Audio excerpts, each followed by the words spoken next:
With English paper piecing, you are going to have to start life with some templates. Now, you can make those the old-fashioned way out of a paper or old envelopes or newspaper or whatever, maybe not newspaper, or you can use freezer paper. And this is what this video is going to be about, is step by step how to make English paper pieced templates out of freezer paper. And don't worry, I'll explain to you what freezer paper is and exactly how to use it. So who am I? I am Kim. This is Quilt with Kim. You, my lovely, are very, very welcome. Let's get over and find out what freezer paper is all about anyway. Here's our freezer paper then. Now you can buy it in big rolls like this, or you can buy it by the ½ meter or meter, just depending on the shop that you get it from. I have only ever seen one brand of it, but I'm sure there's some own brands around. Now, Reynolds freezer paper, no relation to me, I can assure you. Started life, even though it says it used for arts and crafts on here, it started life to wrap food in for the freezer originally named. But somewhere along the line, some quilters got hold of the fact that you can use it very successfully to make templates for your English paper piecing. So that's what we're going to use it for. I have cut a little bit off so that we can make a couple of templates to show you what's what. When we look at our freezer paper, if you look at it closely, you've got a matte side here, which feels just like paper. And then when you look on the inside, it is, or the other side, it is very shiny. And that is coated in silicone to protect the food when you put it in the freezer. We don't want to deal with this side because this is what becomes temporarily sticky and will sit on our fabric when we make our templates. For the moment, we want to be dealing on this side, which is the matte side, the paper side. Having got that, you can, of course, create templates and draw directly on that, but we're going to cheat a little bit. And I'm going to get some pre-made templates. Now, this one here is quite well used, as you can see. This is an inch wide template. It says it on the back there, that I actually got. It was free on the front of a quilting magazine, and there was a whole load of them in there that you could use as templates. Yes, you can absolutely use these, but you'll find silicone paper is a lot easier.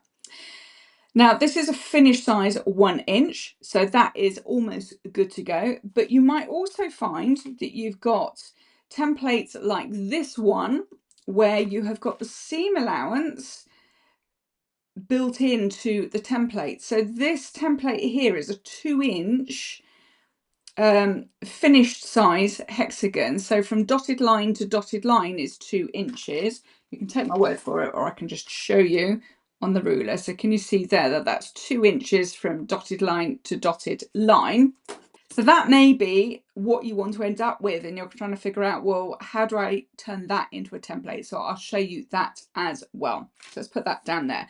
Now, with these templates, all you need to do at this stage, make sure you are on the paper side. We are going to draw round with a pencil, just a normal everyday pencil.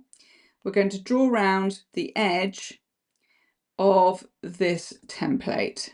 That's all you need to do at this stage. Let's draw around that. Never the neatest at doing these things, but it all seems to work out in the end. Okay, so can you see there? There is my drawn hexagon.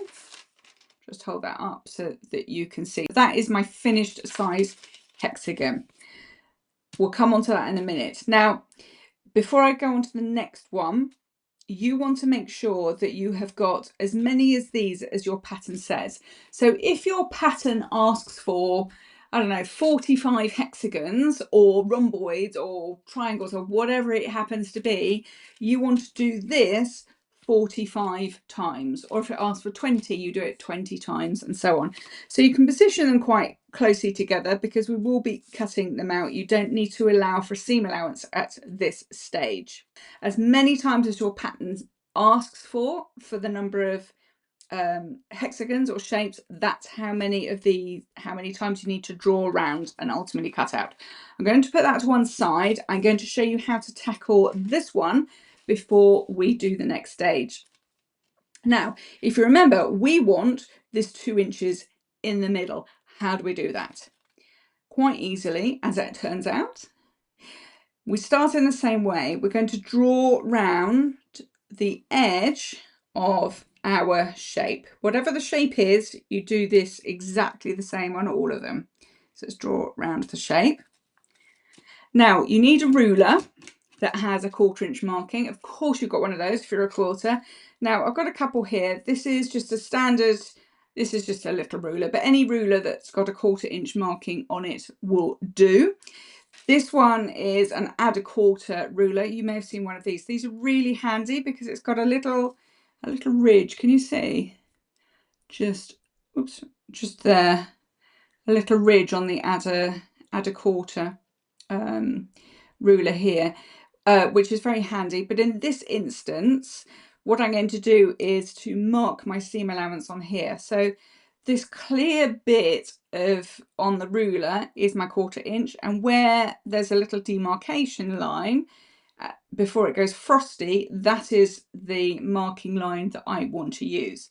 What I'm going to do is put that demarcation line, obviously the word of the day, I'm going to put it against the pencil line that I've just drawn of the template, with the edge of the ruler on the inside of my hexagon. Let me bring it up to camera so that you can see close up, because I know it's a bit difficult to see. So can you see there? I've got the demarcation line of this this add a 1/4 on the pencil line that I've just drawn around the hexagon, but the edge of the ruler is on the inside. And if I use the other ruler, it's exactly the same thing. I put the 1/4 inch line, in fact I think it's that one, the red one. I put the 1/4 inch line on the edge on my pencil line, and then the edge of the ruler is on the inside of my shape, and that's what you're looking for. So it doesn't matter what ruler, the 1/4 inch line goes on the pencil, the edge of the ruler goes on the inside. So I'm going to use the add a 1/4 because it's just a little bit easier to see. I'm going to line that up, and then I'm going to draw along the edge there. So can you see that? And I'm going to do that all the way around. So what I am ultimately doing is creating my required size hexagon in the middle, because we want this 2 inch hexagon that is in the center of this template, and that's what we're going to end up with. Okay, if these little lines cross over, like, hang on, let me show you, like here, it honestly doesn't matter. What you're trying to get is the shape. Okay, so let's draw that. There we are. So this bit here is the finished size template that I'm after, and if I just put this on top, you can see magically that our dotted line, that finished size hexagon, manages to sit on those lines that we have just drawn. Isn't that magic? So if you are trying to turn everything inside out, wondering how to get that template, there's your answer. Okay, so having done that, we're then going to get some paper scissors. Don't use your fabric scissors, and we're going to cut those out. So on this one, this is simply just going to cut out round the edge of our hexagon shape, or whatever shape you have gone round. I'm trying not to cut my nails because that would be disastrous.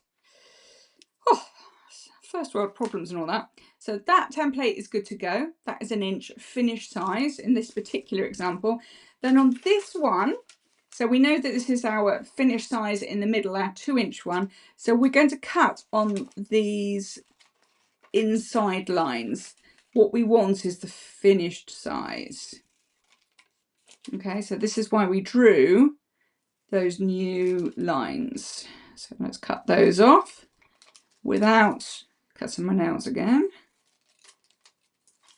I'm having my nails done on Wednesday, so I really don't want to incur the wrath of my nail lady. So there's our 2 inch little finished size hexagon. So those are good to go. Let's get that silicone out of the way. Don't need your paper scissors anymore. Now the next thing is we're going to put those on the wrong side of our fabric. So let me show you that next.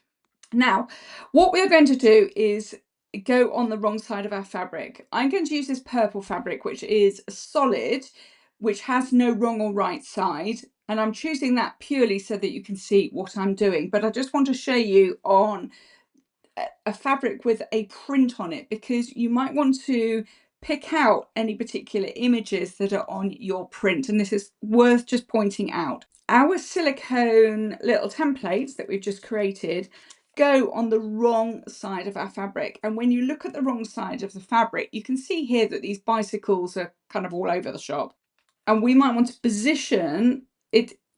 You may not bother at all, but you may want to position your template over a particular motif that's on your fabric. So just be aware when you're placing your freezer paper as to where it is. There's a little flower there. Can you just see? I can see the back of it there. I might want that in the center of my hexagon here. So just be aware of where you're putting your placements. However, I am going to put it on the purple so that you can see what I am doing. Now, both of these we are treating exactly the same way.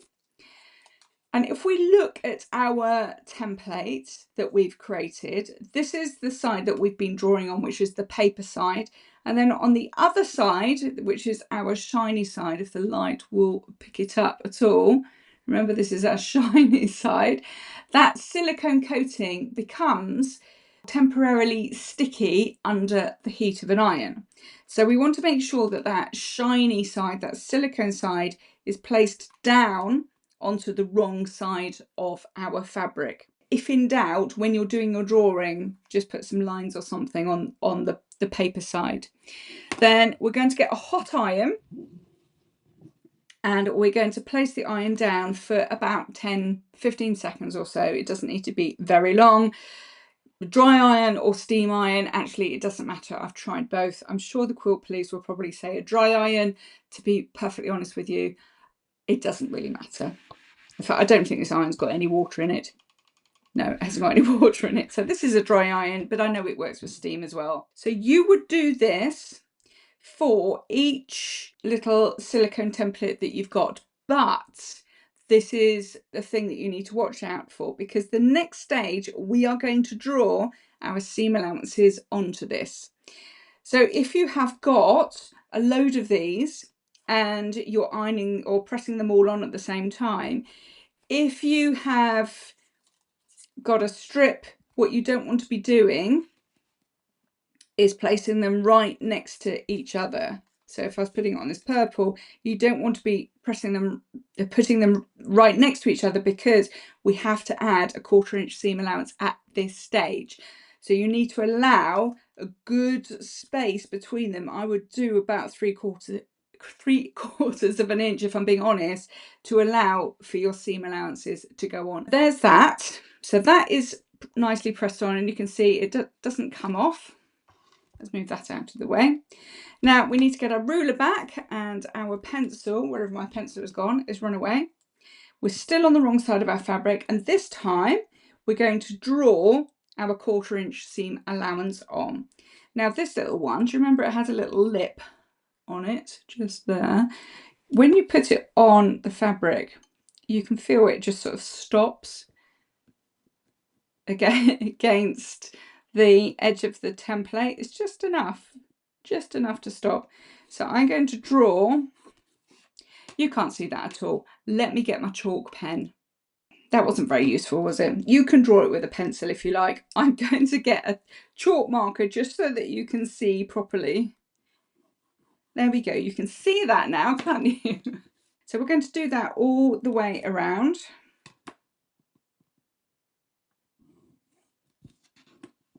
Okay. If you are confident enough with your 1/4 inches, you can guesstimate this when you cut out. But if you're not confident, then draw them on like this one. Okay, so we have now drawn our 1/4 inch seam allowance on all the way around, and you can now see that if I had a template and I sort of stuck it right next to it, you can see why we need to separate them quite a lot, because when I draw the seam allowance on this one, they come quite close together. So make sure there is a good distance, like about 3/4 of an inch between each of your templates when you stick them down on your fabric. So we've done that. Now we're simply going to cut out round that shape. So let's do that. If it's not the most accurate cutting in the world, it does not matter. All will become clear in a moment.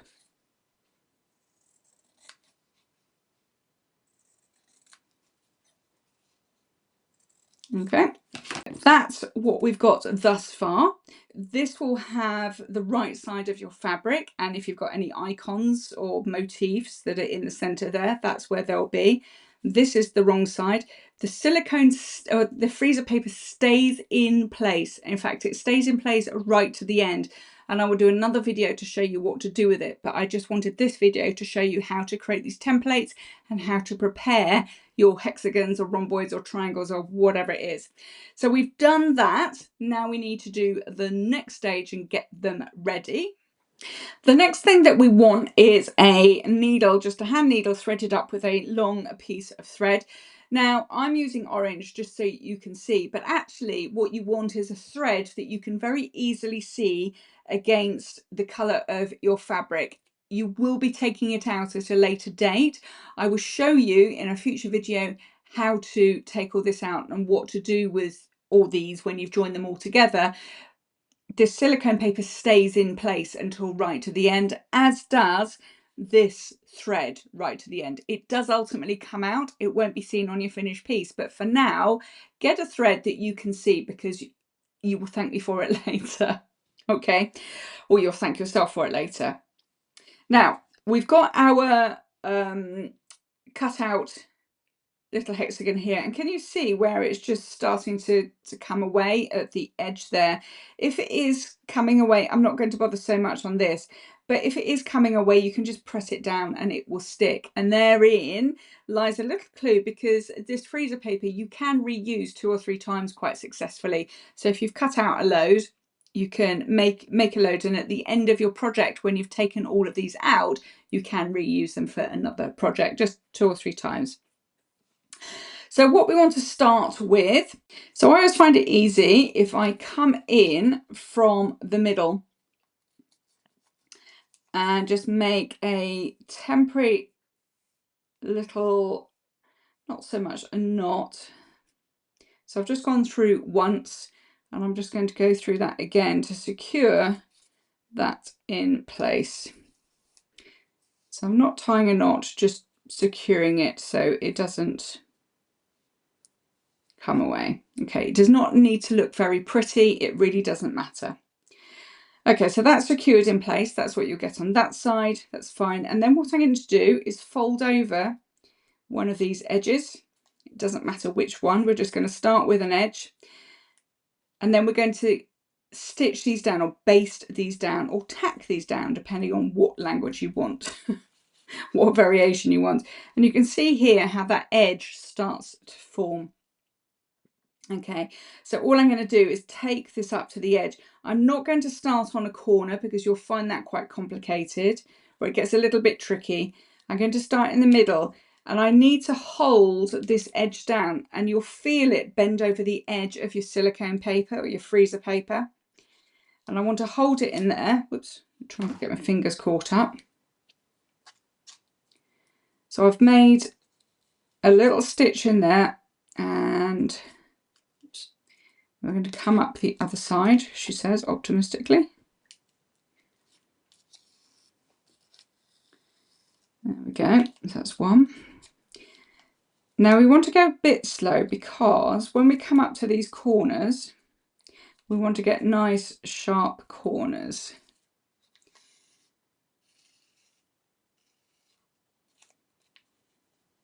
So let's come up one more time. Try not to ruin my nails at the same time. Okay, so can you see we're kind of at the end there, but I need to deal with this corner. What I'm going to do is fold it over. So I use my nail just to tuck it inside. Fold it over. Make sure that you don't actually move your freezer paper. And can you see here I've now got a little fold. I'm not trying to get a mitered corner or anything like that. I'm just trying to fold it over so we get this shape that we're after at the edge. Then what I want to do is poke my needle through those folds to hold that in place. Okay, and then I go along a little bit. If these seam allowances end up not looking quite so neat and tidy, it doesn't matter so much. So as everything's escaping, there we go. And we can do the same thing here. It isn't actually very easy holding this up mid-air because there's nothing for me to hold the paper against. If you're down here, there's actually, you've got something to lean on. Okay, let's come back. If you get any little knots, honestly, don't worry. In fact, these knots, do you know how to get rid of them when you get a little thing, little twist? If you put your needle in and you pull, that knot goes, and put your needle in the middle and it disappears. I know that was a bit quick. You can stop this video, rewind a little bit, and YouTube has an option to slow it down. If I get another little knot, I'll show you. I saw somebody on a Facebook group the other day asking how to get rid of those knots, and they're quite difficult to try and explain. It's a lot easier to show, but as long as you haven't pulled it tightly, they do come undone quite easily. Oops, and let's put it down so I've got some, that's better. Okay, so we've got another corner there, so fold that over, go through that fold,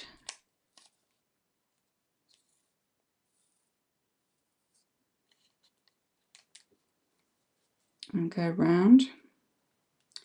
Okay, right, I'm going to go quiet for a minute, and I'm going to speed this bit of the camera up, or the filming up. So we're going to do exactly the same all the way around, but I'm going to speed the camera up and I will meet you at the other end.